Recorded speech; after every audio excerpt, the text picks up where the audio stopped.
أشهد أن لا إله إلا الله بأنفسنا ومن سيئات أعمالنا من يهده الله فلا مضل له ومن يضلل فلا هادي له وأشهد أن لا إله إلا الله وحده لا شريك له وأشهد أن محمدا عبده ورسوله يا أيها الذين آمنوا اتقوا الله حق تقاته ولا تموتن إلا وأنتم مسلمون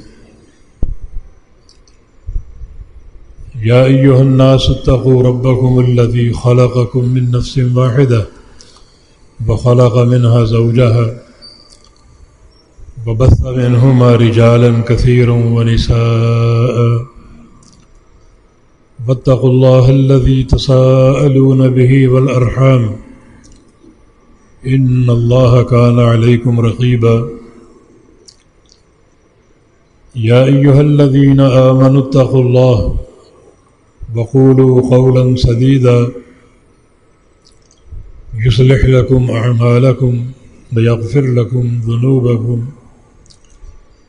ومن يطع الله ورسوله فقد فاز فوزا عظيما أما بعد فإن أصدق الكلام كلام الله وأحسن الهدي هدي محمد صلى الله تعالى عليه وسلم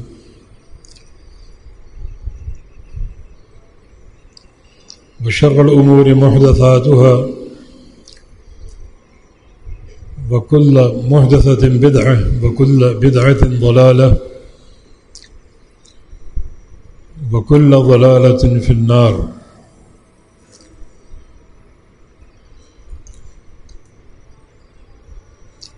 من يطع الله ورسوله فقد رشد واهتدى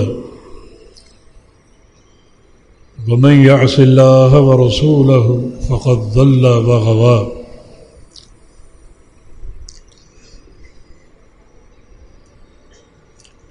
اللهم صل على محمد وعلى آل محمد كما صليت على إبراهيم وعلى آل إبراهيم إنك حميد مجيد اللهم بارك على محمد وعلى آل محمد كما باركت على إبراهيم وعلى آل إبراهيم إنك حميد مجيد سبحانك لا علم لنا إلا ما علمتنا إنك أنت العليم الحكيم رب اشرح لي صدري ويسر لي أمري واحلل عقدة من لساني يفقه قولي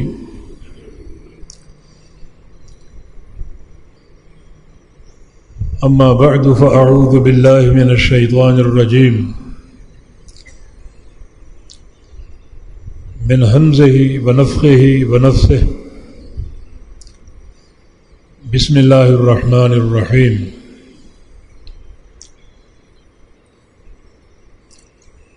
يا أيها الذين آمنوا ادخلوا في السلم كافة ولا تتبعوا خطوات الشيطان إنه لكم عدو مبين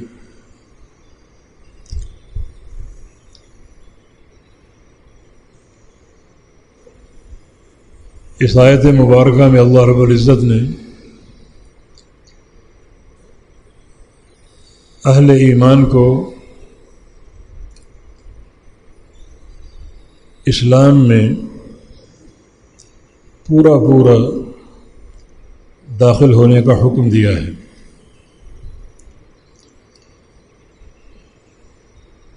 جس کی کئی تفسیریں ہیں. ایک تفسیر یہ بھی ہو سکتی ہے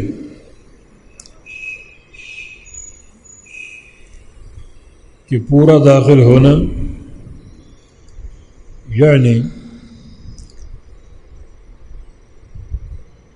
خالق کے ساتھ ایک صحیح تعلق ہو اور مخلوق کے ساتھ بھی صحیح تعلق ہو. تعلق باللہ اور تعلق بالمخلوقین. شریعت مطہرہ میں کئی مقامات پر ان دونوں تعلقات کو جمع کیا گیا ہے.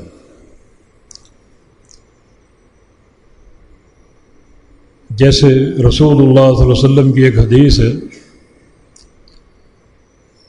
کہ اتق اللہ حیث ما کنت، کہ تم جہاں بھی ہو اللہ سے ڈر کر رہو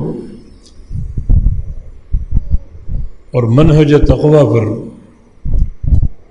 قائم رہ کر رہو. یہ تعلق بالخالق ہے، تعلق باللہ ہے. اور آگے فرمایا کہ وخالق الناس بخلق حسن، کہ لوگوں کے ساتھ بھی اچھا برتاؤ کرو اور اچھے اخلاق سے پیش آؤ.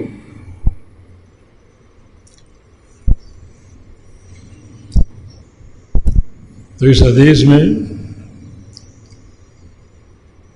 ان دونوں تعلقات کو جمع کیا گیا ہے.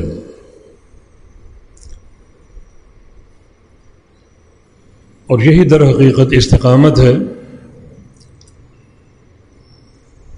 کہ اللہ تعالیٰ کے ساتھ راست تعلق کی جو بنیادیں ہیں انہیں سمجھا جائے اور انہیں پورا کیا جائے.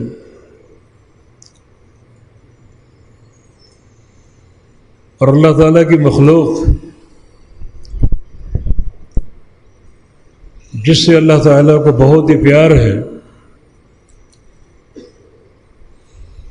اس کے ساتھ بھی تعلق صحیح بنیادوں پر ہو.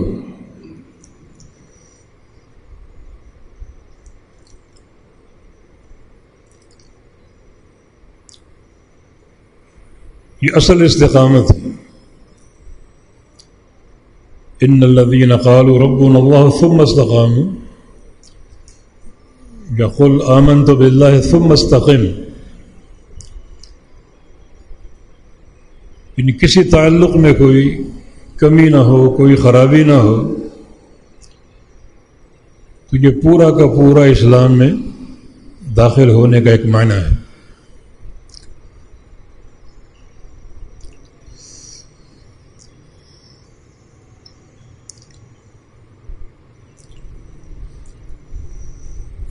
رسول اللہ صلی اللہ علیہ وسلم کی ایک حدیث صحیح مسلم میں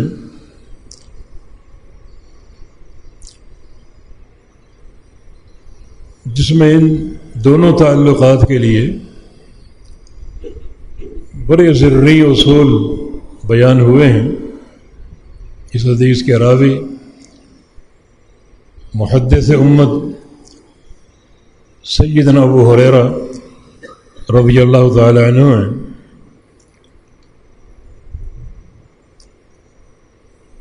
فرماتے ہیں کہ رسول اللہ صلی اللہ علیہ وسلم کا فرمان ہے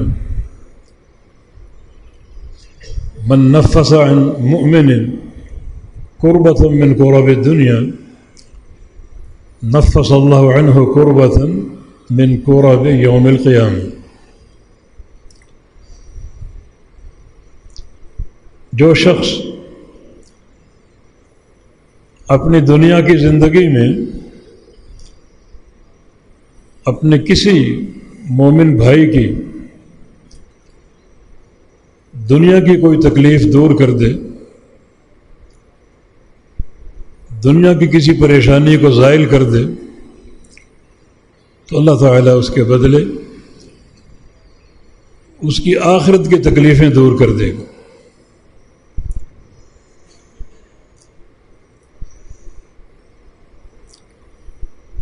یہ ہے الجزاء من جنس العمل، کہ جیسے بندے کا عمل ہے ویسے ہی اللہ تعالیٰ کی طرف سے جزا ہے اور بدلہ ہے۔ بندے کا عمل کیا ہے کہ بندہ کسی مومن کی دنیا کی کسی تکلیف کو رفع کر دے تو اس کا بدلہ اللہ کی طرف سے یہ ہے کہ اللہ تعالیٰ اس کی آخرت کی تکلیفوں کو رفع کر دے گا۔ یہ قاعدہ تو علماء نے ذکر کیا ہے، لیکن بتائیے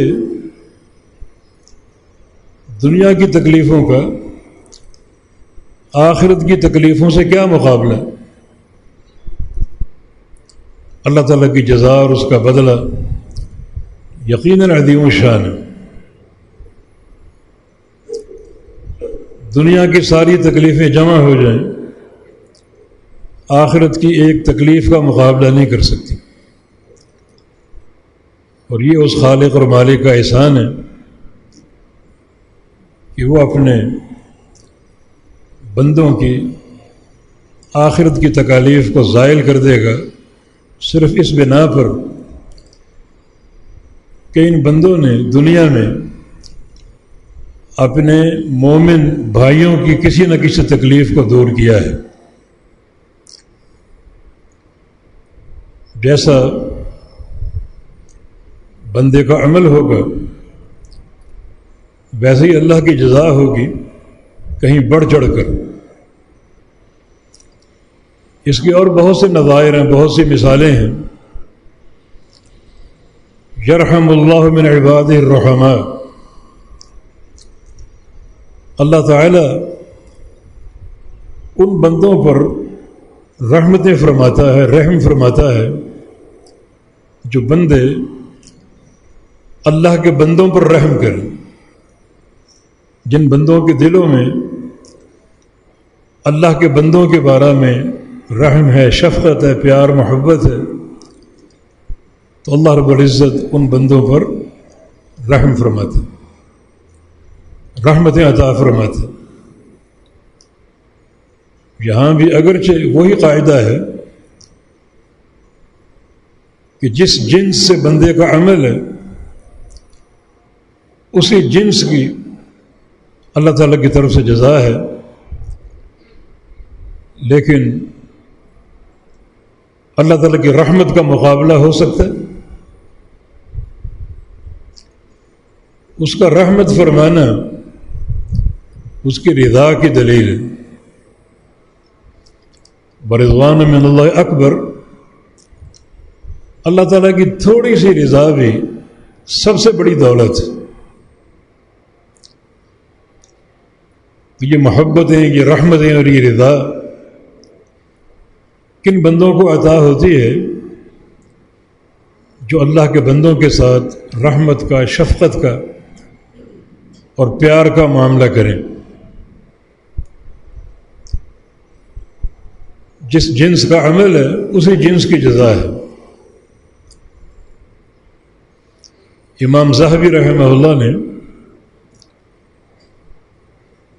ایک بڑے ہی نیک صالح انسان کا کردار ذکر کیا ہے جس کا نام ہے مسعود ابن عبداللہ الحمدانی۔ فرماتے ہیں کہ کان من الصالحین، اس کا شمار نیک لوگوں میں ہوتا تھا۔ اسے کوئی تکلیف اگر دیتا، کوئی اذیت دیتا، کوئی دکھ دیتا، اور بعد میں شرمندہ ہو کر اس کے پاس آتا تو اس کی زبان پر ایک ہی جملہ ہوتا، الماضی لا یذکر، ماضی کا کیا ذکر کرنا، جو ہوا سو ہوا، چھوڑ دو، بھول جاؤ۔ اس مسعود کا انتقال ہو گیا اور ان کی وفات کے بعد کسی نے خواب میں دیکھا انہیں بڑے خوش، تو پوچھا کہ اللہ تعالیٰ نے کیا سلوک کیا آپ کے ساتھ؟ فرمایا کہ اللہ تعالیٰ کے پاس جب میں پہنچا تو اللہ تعالیٰ نے ایک ہی جملہ کہا، مسعود الماضی لا یذکر، جو تیری زندگی گزر گئی سو گزر گئی، اس کا کیا حساب لینا، جاؤ جنت میں۔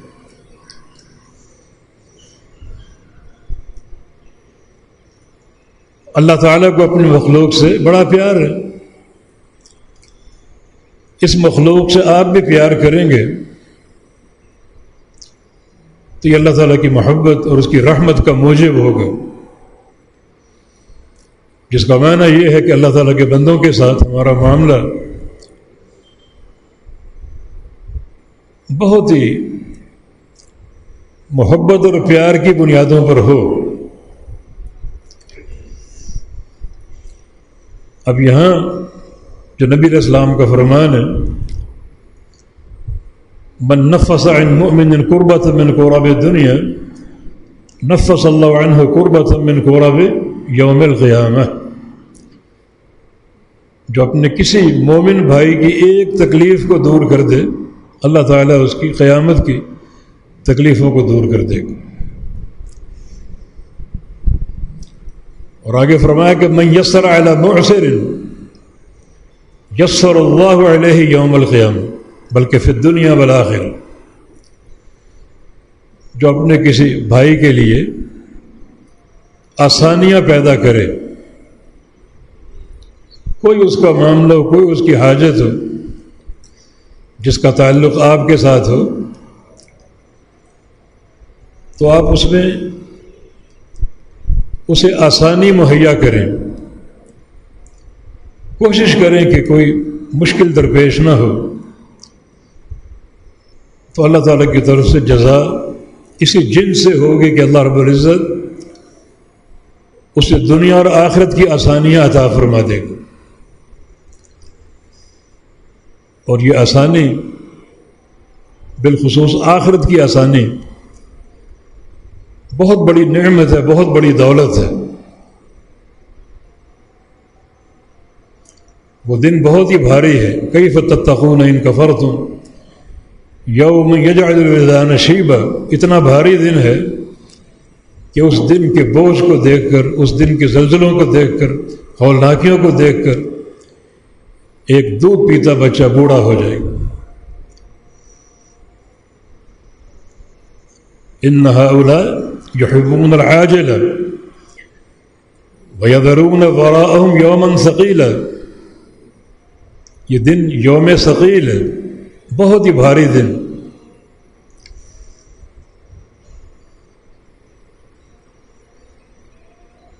جس کو یوم عسیر کہا گیا، یوم ثقیل کہا گیا، اس دن کی مشکلات اگر ٹل جائیں اور ہمارا خالق اور مالک ہمیں آسانیاں مہیا فرما دے تو یہ بہت بڑا احسان۔ فرمایا کہ جو شخص اپنے کسی مسلمان بھائی کو آسانیاں مہیا کر دے، اس کا معاملہ آسان کر دے، اس کا کام آسان کر دے، اللہ تعالیٰ اسے دنیا اور آخرت کی آسانیاں عطا فرمائے گا۔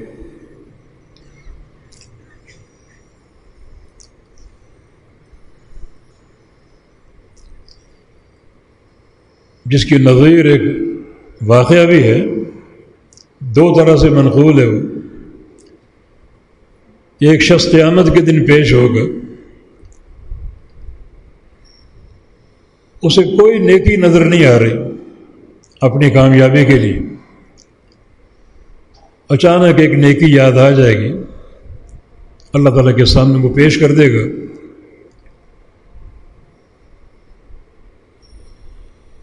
کہ کنت امہل الموسر واتجاوز عن المعسر،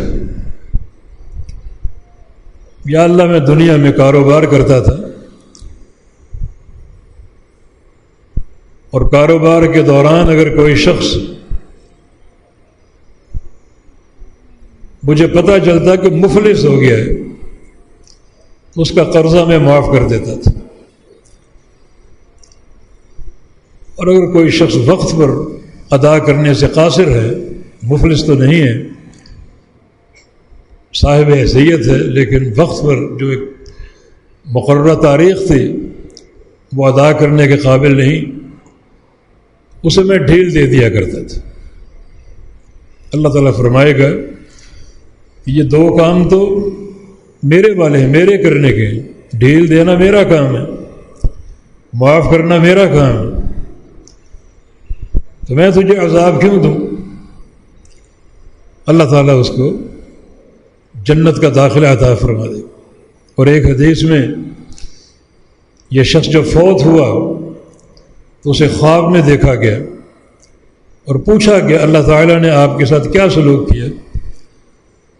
تو اس نے یہی بات بتائی کہ میں نے پیش ہو کر یہ بات کی تھی کہ کنت امہل الموسر واتجاوز عن المعسر، کہ میں دنیا میں یہ کام کرتا آیا ہوں، لوگوں کو آسانیاں مہیا کرنا، تنگ دستوں کو معاف کر دینا، اور جو تنگ دست نہیں ہے لیکن وقت پر ادا کرنے کے قابل نہیں ان کو ڈھیل دے دینا۔ تو اللہ تعالیٰ نے فرمایا کہ یہ تو میرے کرنے والے کام ہیں، انا حق بہذا، میں زیادہ حق رکھتا ہوں یہ کام کرنے کا، تو اللہ تعالیٰ اسے معاف کر دے گا، بخش دے گا۔ تو مخلوق کے ساتھ جیسا رویہ ہوگا ویسی اللہ کی طرف سے جزا ملے گی۔ جیسے آگے فرمایا من ستر مسلما ستر اللہ علیہ فی الدنیا والآخرہ، جو کسی مسلمان کے کسی عیب پر پردہ ڈال دے اللہ تعالیٰ اس کے عیبوں پر پردہ ڈالے گا دنیا اور آخرت میں۔ دنیا میں پردہ ڈال دے گا، اور جب دنیا میں پردہ ڈال دے گا تو قیامت کے دن یہ بندہ رسوا نہیں ہوگا کہ جب تو نے گناہ کیا ہم نے اس وقت پردہ ڈال دیا تو آج تجھے رسوا کیسے کریں، تو پردہ قائم رہے گا۔ بلکہ نبی علیہ السلام کے ایک حدیث میں یہ قاعدہ موجود ہے کہ ایک بندہ اگر گناہ کرے اور اللہ پردہ ڈال دے تو وہ ستر اور وہ پردہ قیامت کے دن بھی قائم رہے گا، وہ بندہ رسوا نہیں ہوگا۔ تو یہاں یہ جزا بھی من جنس العمل ہے کہ اپنے بھائیوں کے عیبوں کو چھپاؤ، ستر پوشی کرو، تو اللہ تعالیٰ آپ کے عیوب کو چھپائے گا، اس دن رسوا ہونے سے بچائے گا جس دن حساب سارے اولین و آخرین کے سامنے ہوگا، علی مشہد الخلائق، پوری دنیا دیکھے گی اور سنے گی، لیکن جس عیب پر اللہ نے پردہ ڈال دیا وہ عیب نہیں کھلے گا۔ تبھی تو حدیث میں آتا ہے کہ بعض بندوں کا حساب اللہ تعالیٰ سرگوشیوں کی صورت میں لے گا، بندے کو قریب کر لے گا اور قریب کر لے گا، حتیٰ کہ ایک پہلو اپنا اس پر رکھ کر یسترہ من الخلائق، اس کو ساری مخلوقات سے چھپا دے گا، کوئی نہیں دیکھ رہا اس بندے کو، اور اللہ تعالیٰ بڑی ایک رازدارانہ انداز سے سرگوشیوں میں اس سے حساب لے رہا، گناہ پیش کرے گا، کوئی سن نہیں رہا، اور آخر میں اس کو معاف کر دے گا۔ یہ اس کی رحمتوں کے نظائر ہیں، جس کا معنی یہ ہے کہ ہمیں جو تعلق بالمخلوق ہے اسے بڑی گہری نگاہوں سے دیکھنا ہے۔ بعض لوگ تعلق باللہ میں کامل ہوتے ہیں، توحید ان کی بڑی قابل ستائش ہوتی ہے، لیکن تعلق بالمخلوق میں وہ بالکل کورے ہوتے ہیں۔ یہ ادخلوا فی السلم کافہ کے منافی ہے۔ اور آگے فرمایا کہ من کان فی عون اخیہ کان اللہ فی عونہ، اور بعض حدیث میں من کان فی حاجت اخیہ کان اللہ فی حاجتہ، اور جو شخص اپنے کسی بھائی کی مدد کرے گا، اس کی حاجت کو پورا کرے گا، اللہ تعالیٰ اس کی حاجتوں کو پورا کر دے گا۔ یہ ٹکڑا بڑا عظیم الشان ہے، کیونکہ حاجت کی وضاحت نہیں ہے، حاجت چھوٹی ہو بڑی ہو اللہ تعالیٰ دیکھ رہے. کسی بھائی کو پیاس لگی، آپ نے اس کو پانی پیش کر دیا، اس کی حاجت پوری کی، چھوٹی سی حاجت ہے. کوئی نیک بزرگ ہے، اس کا جوتا آپ نے سیدھا کر دیا، چھوٹی سی حاجت ہے. یعنی حاجت کی تعین نہیں ہے. ضروری نہیں کہ بہت بڑی حاجتیں پوری کریں تو اللہ آپ کی حاجتیں پوری کرے گا.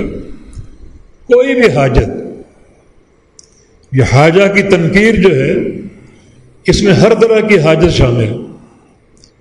ہر طرح کی حاجت، چھوٹی ہو بڑی ہو، کوئی ضرورت آپ نے پوری کر دی، اللہ تعالیٰ آپ کی ضرورتیں پوری کرے گا.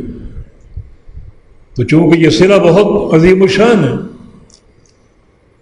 اسی لیے علماء سلف سے اس تعلق سے بہت سی باتیں مر رہی. عبداللہ بن عباس حبر امت مفسر قرآن فرمایا کرتے تھے،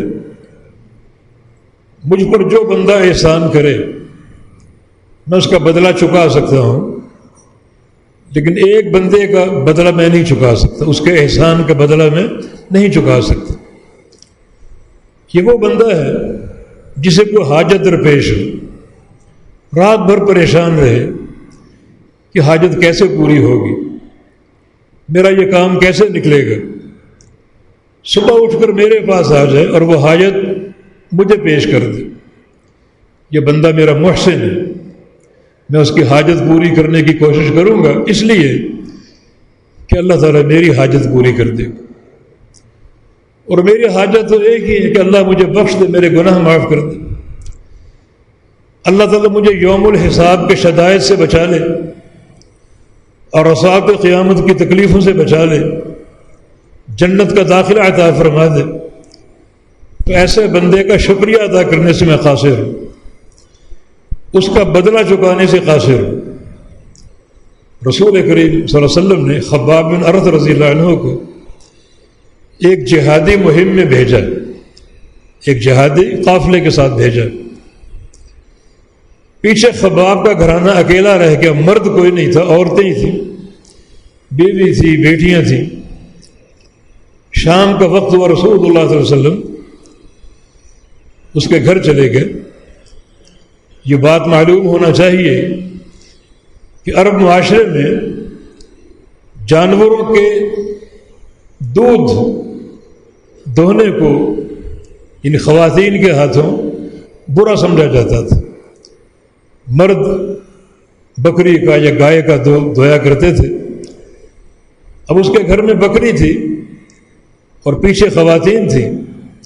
شام کو رسول اللہ صلی اللہ علیہ وسلم گھر پہنچ گئے اور کہا کہ میں اب سے جب تک خباب آ نہ جائے تمہاری بکری کا دودھ دھویا کروں گا. یہ حاجت، بندہ اپنے مومن بھائیوں کی حاجت کو پورا کرے، اللہ اس کی آخرت کی حاجتوں کو پورا کرے گا، دنیا کی حاجتوں کو پورا کر دے گا. خباب کی بیٹی کا بیان ہے کہ جب تک اللہ کے پیغمبر آتے رہے اور دودھ دھوتے رہے، وہ دودھ کا برتن بھر جایا کرتا تھا.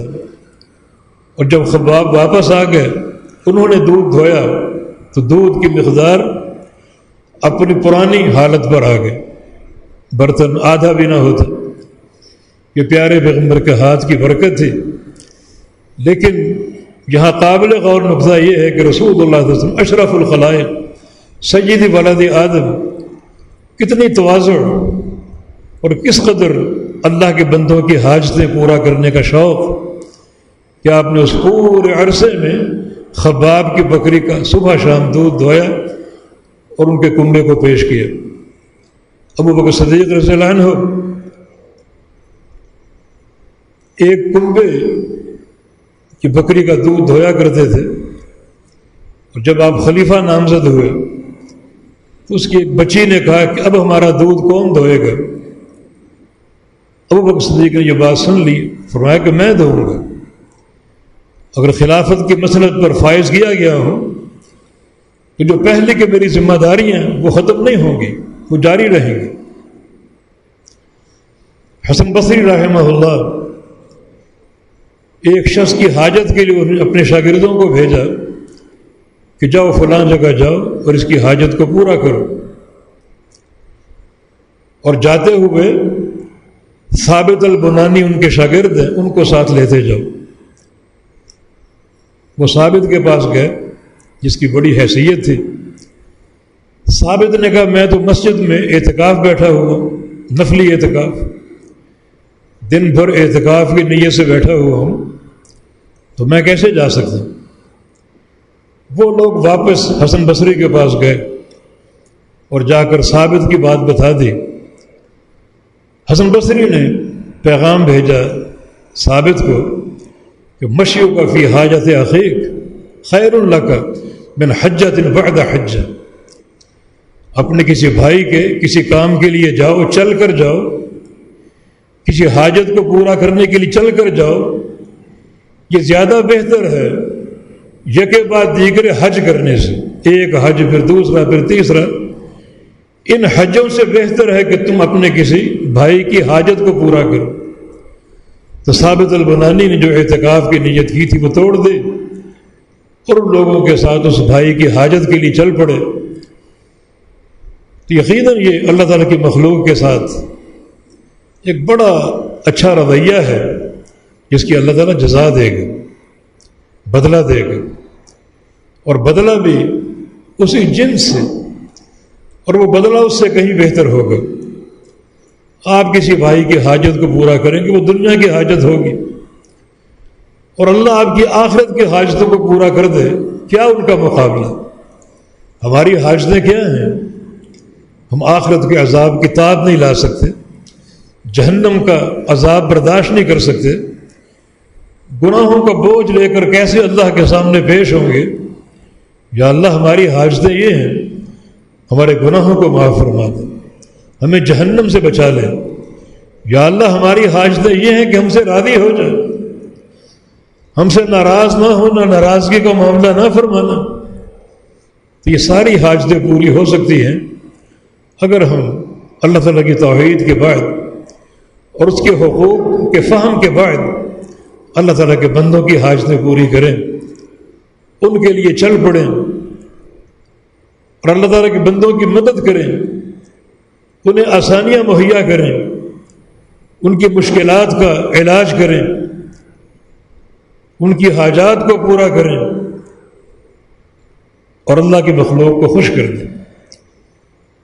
اسی معنی میں نبی علیہ السلام کی ایک اور حدیث ہے، من ادخل السرور علی اخیہ ادخل اللہ علیہ السرور فی عرصات القیامہ، او کما قال، جو بندہ اچانک اپنے کسی بھائی کو خوش کر دے، اسے کوئی تکلیف ہو، کسی اذیت کا سامنا ہو، وہ مالی اعتبار سے ہو، اخلاقی اعتبار سے ہو، اس تکلیف کا آپ کو علم ہو، آپ اس کو رفع کر سکتے ہیں، آپ اچانک اس کے پاس جائیں اور اس کی تکلیف کو رفع کر کے اس کو خوش کر دیں، اللہ کے بندے کو خوش کر دیں، اچانک اس کے گھر میں خوشی داخل کر دیں، تو قیامت کا دن ہوگا، اگر نیکیوں کا افلاس اور قحط بھی ہوگا تو اللہ تعالیٰ اچانک آپ کو معاف کر کے آپ کو خوش کر دے گا کہ تم نے اچانک میرے بندوں کو خوش کر دیا، میرے فلاں بندے کے گھرانے میں خوشی داخل کر دے، میں تمہیں خوش کر دیتا ہوں، اور اس کی جو لغزشیں اور خطائیں ہیں، گناہ ہیں، اللہ ان کو معاف کر دے گا۔ اس کے سامنے کوئی چیز بڑی نہیں ہے۔ تو یہ تمام امور جو ہیں ان کا تعلق بندوں کے ساتھ ہے، تعلق بالمخلوق، اللہ کی مخلوق کے ساتھ برتاؤ کیسا ہو، انہیں دکھ نہ دیا جائے، اذیت نہ دی جائے، شفقت کا، پیار کا، رحمت اور محبت کا معاملہ کیا جائے، ان کی تکلیفوں کو ٹالا جائے، ان کی حاجتوں کو پورا کیا جائے، ان پر خوشی اور سرور کو داخل کیا جائے۔ اور آگے فرمایا کہ من سلک طریقا یلتمس فیہ علما سہل اللہ لہ بہ طریقا الی الجنہ، جو شخص ایک راہ پر چلے علم طلب کرنے کے لیے، اللہ تعالیٰ اس کا جنت کا راستہ آسان کر دے گا۔ جس راہ پر وہ چل رہا ہے طلب علم کے لیے، سمجھے کہ وہ راستہ کسی دینی درسگاہ کا نہیں بلکہ جنت کا راستہ ہے، اللہ تعالیٰ اس کا جنت کا راستہ آسان کر دے گا طلب علم کے لیے، جو کہ ایک بہت بڑا اعزاز ہے اللہ تعالیٰ کی بہت بڑی یہ توفیق ہے. یہ ہر ایک کو میسر نہیں ہے، لیکن جس کو میسر آ جائے اس کے ساتھ اللہ تعالیٰ کا معاملہ کیا ہوگا؟ اللہ رب العزت اس کا جنت کا راستہ آسان کر دے گا. یہ راستہ اگرچہ مشکل ہے، اللہ تعالیٰ آسانیاں مہیا کر دے گا. فَسَنُيَسِّرُهُ لِلْيُسْرَىٰ، اس آسانی کو اور آسان کر دے گا. دین آسان، الدین یسر، مگر مزید اللہ تعالیٰ آسان کر دے گا، مزید آسانیاں مہیا کر دے گا. یہ راستہ اگرچہ آسان ہے، مگر اللہ رب العزت ایسے بندے کو اور آسانیاں مہیا کر کے اس کا جنت کا راستہ آسان کر دے گا. ایک حدیث میں رسول اللہ صلی اللہ علیہ وسلم کا فرمان ہے، حفت النار بالشہوات وحفت الجنت بالمکارہ، کہ جہنم کو بڑی سختیوں، جہنم کو بڑی شہوات کے ساتھ ڈھانپا گیا ہے. بڑی شہوات، دنیا کی لذتیں، حرام مال، دنیا کی عیش و عشرت اور بہت سے گناہ جن میں بظاہر لذت کا سامان ہے، یہ وہ امور ہیں جن سے جہنم کو ڈھانپا گیا ہے. اس لیے جہنم کے راستے کی ایک کشش ہے جو شیطان کے پیروکار ہیں، انہیں وہ پرکشش گناہ نظر آتے ہیں، سود کا مال نظر آتا ہے، زنا نظر آتا ہے، عقل حرام، عقل باطل نظر آتا ہے. اس کی طرف وہ کھینچے جاتے ہیں. یہ جہنم کا راستہ ہے. لیکن حفت الجنت بالمکارہ، جنت کو ڈھانپا گیا سختیوں کے ساتھ، تکلیفوں کے ساتھ. یہ راستہ بہت ہی شاق ہے، کٹھن ہے، مگر اللہ رب العزت ایسے بندوں کو آسانی مہیا کر دے گا اور جنت کا راستہ آسان کر دے گا. جن بندوں میں طلب علم کا شوق ہو اور طلب علم کی رغبت ہو، طلب علم کا شوق ہو، تو جنت ایک مشکل پروگرام ہے. الا ان سلعۃ اللہ غالیہ، الا ان سلعۃ اللہ الجنہ، اللہ کا سودا بہت ہی مہنگا ہے، اللہ کا سودا جنت ہے. لموضع صوت فی الجنہ خیر من الدنیا وما فیہا، کتنا مہنگا یہ سودا ہے کہ جنت کی ایک بالشت پوری دنیا سے قیمتی ہے. دنیا کے خزانے، دولتیں، ثروتیں، سونے چاندی اور جواہر کے ڈھیر، مال و دولت ایک طرف ہو، پراپرٹیاں ایک طرف ہو، جنت کی ایک بالشت کا مقابلہ نہیں کر سکتے. تو دنیا کا حصول اتنا کٹھن ہے، تو جنت جو ساری دنیا سے قیمتی ہے، ایک بالشت بھی پوری دنیا سے قیمتی، وہ کتنا ایک کٹھن معاملہ ہوگا. لیکن جن کے اندر طلب علم کا شوق ہو، اللہ تعالیٰ ان کے لیے یہ جنت کا راستہ آسان کر دے گا. من سلک طریقا یلتمس فیہ علما سہل اللہ لہ بہ طریقا الی الجنہ، ایک راہ پر چلے طلب علم کی راہ پر. اس پر بڑی لمبی بات ہو سکتی ہے. علامہ ابن رجب بغدادی رحمہ اللہ، انہوں نے طلب علم کی راہ پر چلنے کے دو معنی بیان کیے ہیں. ایک معنی قدموں سے چلنا، مشیوں بالاقدام، قدموں سے چل کر جانا طلب علم کے لیے. اور سلف صالحین چلا کرتے تھے، بعض وقت 6 مہینے چلا کرتے تھے، سواری میسر نہ ہوتی، پیدل جایا کرتے تھے. بعد ایسے سلف کا واقعہ بھی ملتا ہے جو طلب حدیث کے لیے پیدل گئے اور راستے میں ایسے علاقے آ گئے جو برف سے ڈھکے ہوئے تھے. وہ راستہ اس پر چلنا شاق ہوتا ہے، لیکن کوئی پرواہ نہ کی، برف پر چلتے رہے، کئی دن چلتے رہے. اور جب وہ راستہ عبور کیا تو پاؤں گل چکے تھے، زخمی ہو چکے تھے، مگر طلب علم نے سب گوارا کر لیا.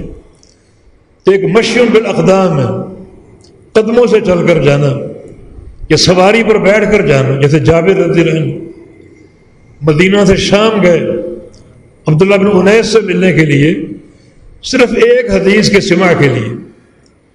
اور جیسے بقی بن مخلد رحمہ اللہ اندلس سے بغداد آئے امام احمد بن حنبل سے ملنے کے لیے، 7 حدیثوں کو سننے کے لیے نہیں بلکہ ان کی سند لینے کے لیے. متن موجود تھا ان کے پاس، مگر امام احمد بن حنبل کے پاس وہ سند ایک واسطے سے کم تھی، سند عالی تھی، تو اس سند کے علوم کو حاصل کرنے کے لیے اندلس سے بغداد آئے۔ یہ مشی بالاقدام ہے، 6 ماہ آنے پر لگے اور 6 ماہ جانے پر لگے۔ مشی بالاقدام، اللہ ایسے لوگوں کا جنت کا راستہ آسان کر دیتا۔ یہ ان کی محنتیں ہیں جن کا پھل ہم کھا رہے ہیں۔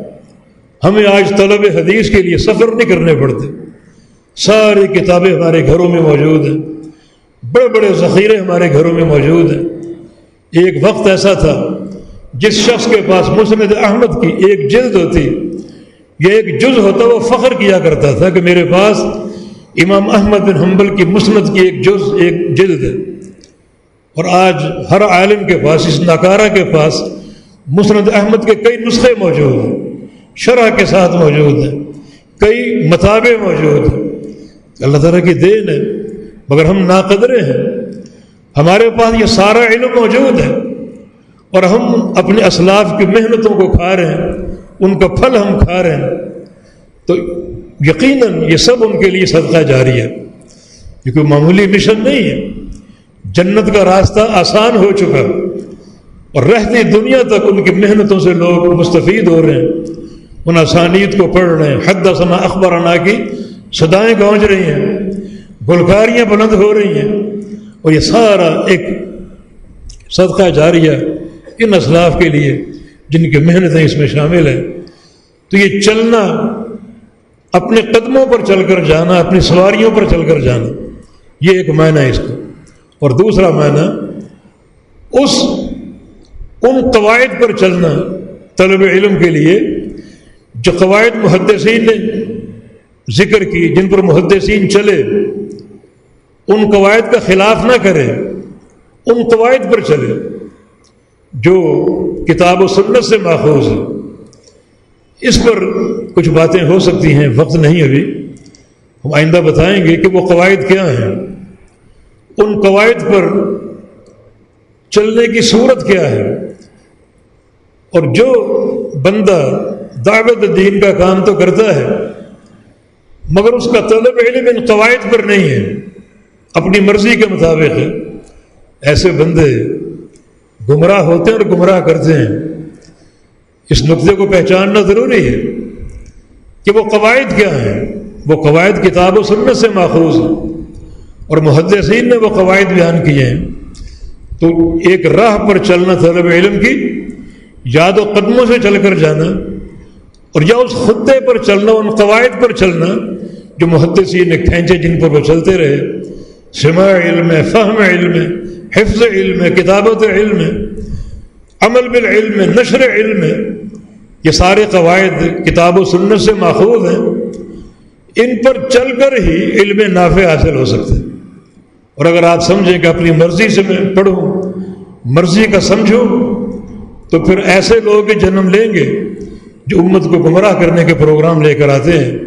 جیسے مرزا قادیانی جو قادیان میں پیدا ہوا، اس نے سماع علم نہیں کیا، محدثین کے سامنے ذہن میں تلمس طے نہیں کیا، اور ایک مفتری فتنہ باز بن گیا، گمراہ بن گیا اور گمراہ کرنے والا بن گیا۔ غلام پرویز لاہور میں جس نے انکار حدیث کیا، علماء سے نہیں پڑھا، مرضی کا پڑھا اور مرضی کا سمجھا، حدیث کا منکر بن کر کافر بن گیا، اور ایک امت اس کے پیروکار بن کر گمراہ ہو گئی۔ تو ضروری ہے کہ وہ خطہ اپنایا جائے جو محدثین نے اپنایا۔ اس پر کچھ باتیں ہوں گی انشاءاللہ تعالی، بالتوفیق بید اللہ تعالی۔ اللہ تعالی ہمیں استقامت عطا فرما دے، اللہ ہم سے راضی ہو جائے۔ یا اللہ ہمارے گناہوں کو معاف فرما دے، یا اللہ اس حاضری کو قبول فرما لے۔ یا اللہ جو تعلقات کی بنیادیں ہیں، جو دین کامل مکمل دین میں داخل ہونے کی بنیادیں ہیں، جس میں راست تعلق باللہ ہو اور راست تعلق بالمخلوق ہو، یہ سارا ہمارے اندر جمع کر دے۔ ہمیں ہر قسم کی لغز سے بچا، گناہوں سے بچا، گناہوں کو بخش دے یا اللہ، توبۃ النصوح کی توفیق عطا فرما دے۔ اقول قولی ھذا واستغفر اللہ لی ولکم، وآخر دعوانا ان الحمد للہ رب العالمین۔